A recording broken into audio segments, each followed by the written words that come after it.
사랑하는 성도 여러분, 여러분의 가정에 하나님의 사랑과 평안이 늘 충만하시기를 예수님의 이름으로 축복합니다. 오늘 주신 하나님의 말씀은 예레미야 30장 1절 말씀부터 11절 말씀입니다. 오늘 말씀을 한 줄로 요약하면 징계의 하나님께서 구원과 회복을 약속하시는 말씀입니다. 오늘 말씀 가운데 가장 많이 반복하고 있는 말씀은 여호와의 말씀이라는 문구입니다. 하나님의 약속이 반드시 성취될 것을 굳게 믿으며 살아가라고 우리에게 말씀해 주시는 것이죠. 3절 말씀입니다. 여호와의 말씀이니라. 보라, 내가 내 백성 이스라엘과 유다의 포로를 돌아가게 할 날이 오리니 내가 그들을 그 조상들에게 준 땅으로 돌아오게 할 것이니 그들이 그 땅을 차지하리라. 여호와께서 말씀하시니라. 아멘. 하나님께서 유다 백성을 어떻게 부르고 있습니까? 내 백성, 내 백성이다 라고 말씀하고 있습니다. 유다 사람들은 우상 숭배를 한 사람들입니다. 우상 숭배는 하나님을 등지고 하나님을 배신한 배은망덕한 행위이죠. 그런 그들을 향해서 하나님께서는 내 백성이라고 부르고 있습니다. 너는 내 것, 하나님의 것, 하나님의 소유라고 말씀하고 계시는 것이죠.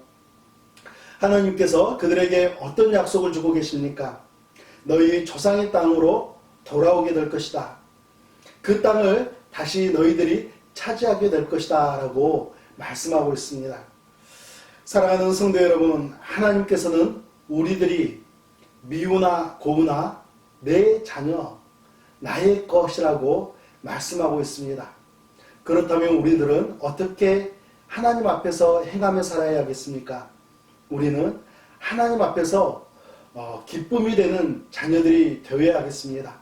하나님에게 서운함을 드리지 않는 하나님의 뜻을 헤아리는 하나님의 자녀들이 되어야 하지 않겠습니까? 8절 말씀입니다. 만군의 여호와의 말씀이라. 그날에 내가 내 목에서 그 멍에를 꺾어버리며 내 포박을 끊으리니 다시는 이방인을 섬기지 않으리라. 아멘. 하나님께서는 하나님의 자녀들을 절망의 자리에 오랫동안 내버려 두지 않으십니다. 지금은 죄로 인해서 바벨론을 심판의 도구로 사용하시고 해산하는 여인의 고통, 그 고통 가운데 있는 것 같은 극심한 환난을 겪게 하고 계시지만 그 죄값을 다 치른 후에는 하나님께서 바벨론의 멍에를 꺾으시고 구원하시고 태평과 안락을 허락하신다라고 회복시켜 주신다라고 약속하고 계십니다. 11절 하반절 말씀입니다. 그러나 내가 법에 따라 너를 징계할 것이요 결코 무죄한 자로만 여기지는 아니하리라. 하나님은 사랑의 하나님이시지만 징계의 하나님이시기도 합니다.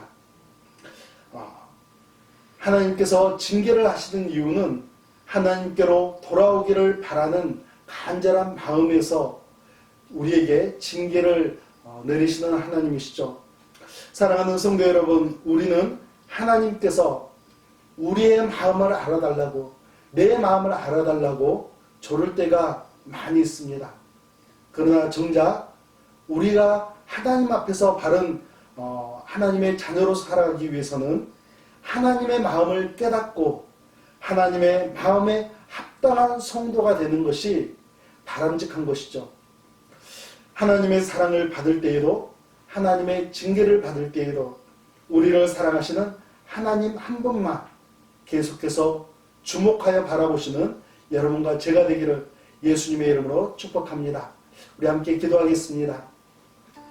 사랑의 하나님 아버지, 때때로 저희들에게 징계를 내리시기도 하시면서 하나님의 마음을 이해하라고 가르쳐 주시는 우리 하나님이신데, 하나님 아버지, 징계의 하나님, 그 근본에는 우리를 향한 뜨거운 사랑이 있음을 다시 한번 확인하면서 늘 하나님을 간절히 바라보며 하나님의 마음을 헤아리기를 간절히 소망하는 믿음의 자녀들이 되게 하여 주시옵소서. 저희들을 하나님께서 받아주시고 더욱더 하나님의 마음에 합당한 하나님의 자녀들 되게 하여 주시기를 원하며 예수님의 이름으로 기도드리옵나이다. 아멘.